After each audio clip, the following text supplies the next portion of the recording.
Tuloy natin itong iniwan natin kahapon guys. Tsaka ito, tingnan mo, pag hindi na tinaman, masukal. Oh. Di ba, masukal siya. Kaya kung na-triman natin yan, pareho na yan doon. Yun, oh. Kinis, tingnan, hindi na katulad dati na para siyang masukal ngayon. Clear na oh. Ito yung gamit natin guys. Ito yung bolt cutter. Ito yung kabig, lalagari.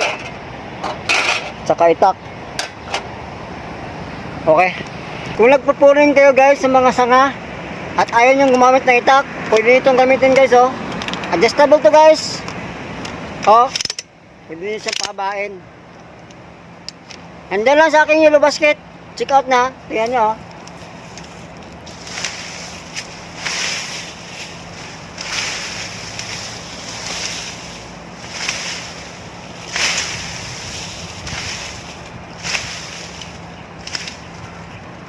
Yan malaki guys ha.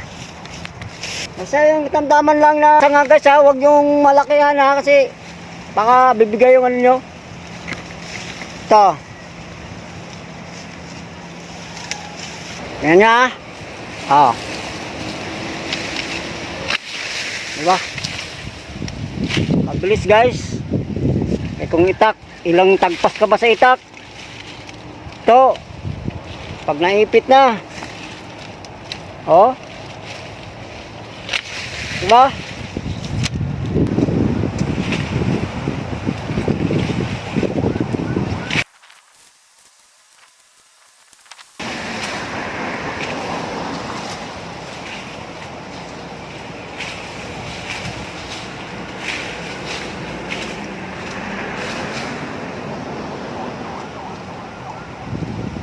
Kaya kung naghanap kayo na ganito guys, andyan lang sa aking yellow basket. Pandable to guys oh. Extendable. Okay.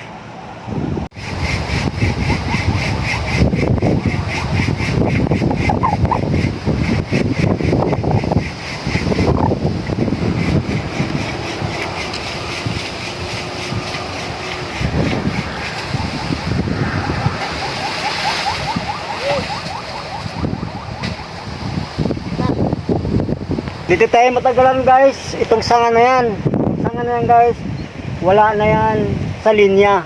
Kailangan matanggal yan. Di kailangan yan na nandyan pa yan. Kailangan maputol yan. Ang technique dito guys, pag nagputol kayo ng ganitong sanga na kalaki, ang unahin nyo guys dito sa ilalim. Kailangan laliman nyo dyan sa ilalim at saka sa gilid. Para hindi mapunit yung balat dyan pag oras na bumagsak yan kasi malaki yan eh. Tingnan nyo.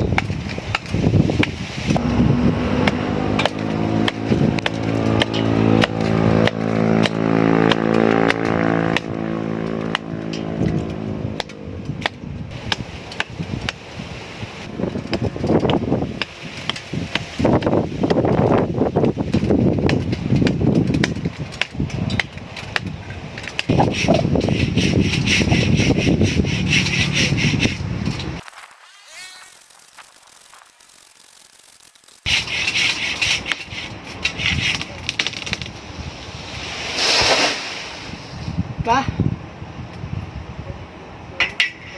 Clear.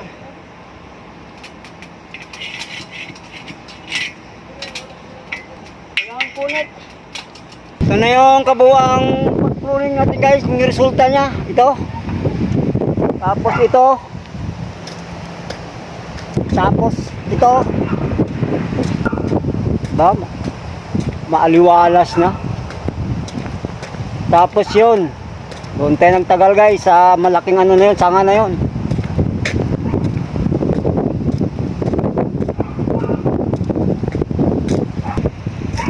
Yan yung kabuuan guys sa pag-pruning ko guys. Medyo maliwalas yung lugar na ito. Itong kalat natin, bukas na ko na to hakutin. Out na tayo, out na. Okay, thank you for watching.